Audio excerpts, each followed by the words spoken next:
I'd like to thank John very much for what was a very revealing and very clear exposition of how China has succeeded compared with any other country. I think it was excellent.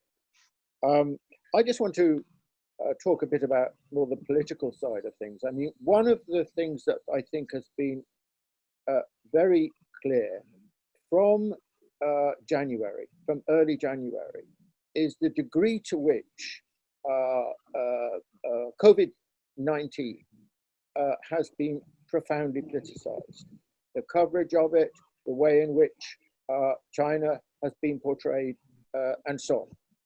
Now, and the reason for this, I think, has to be located in recent history. The deterioration in the relationship between the United States and China since Trump, since 2016, has been a key factor, I think, in the way in which the argument around COVID-19 has been presented in extremely partisan and highly politicized ways. Now, I just want to give a couple of illustrations of this. You may remember in January, really there was little argument in the West about the statistics coming out of Wuhan and Hubei, because they were much too preoccupied, by and large, with attacking, a fierce attack on China for screwing the whole thing up.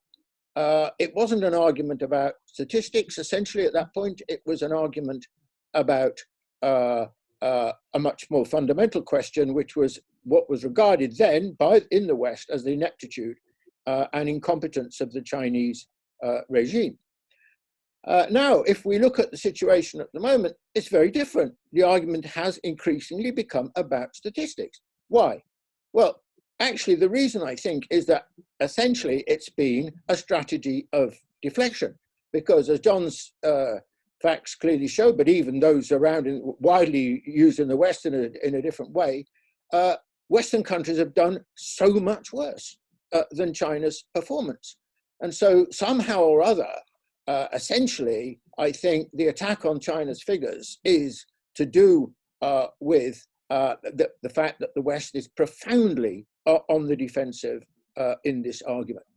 The other thing I want to mention in this context is also the way in which China's role has been, and success has been diminished and ignored in a lot of Western propaganda. You know, that it's very common to hear, and this includes, you know, various academics and so on, is to talk about the countries normally listed are South Korea, Hong Kong, Singapore, Taiwan, and China is often completely missed off the list, as if somehow China is has either failed or can be ignored and so on. It's an absolutely ridiculous position, because given the size of China and the achievement of China, the starting point has to be China's performance, not an afterthought to be forgotten about.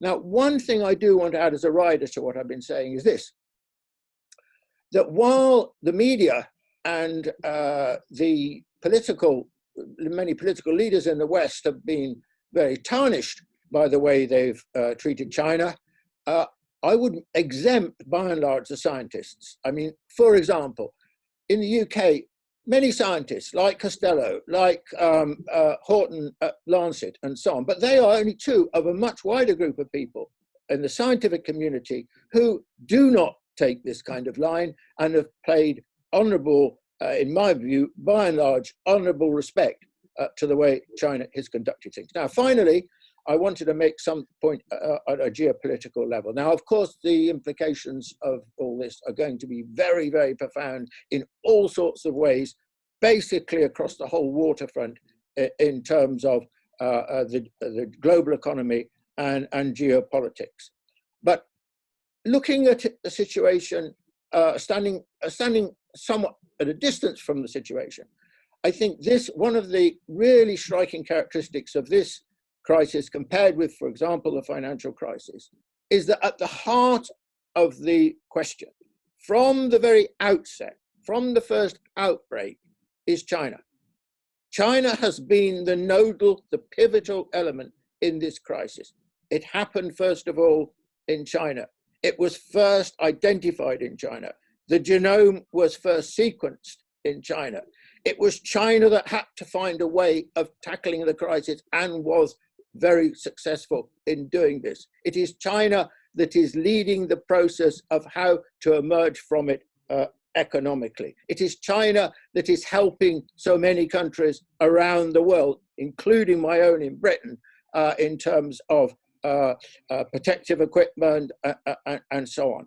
And so I think that really one of the things that will emerge from this crisis is China's growing leadership in the world.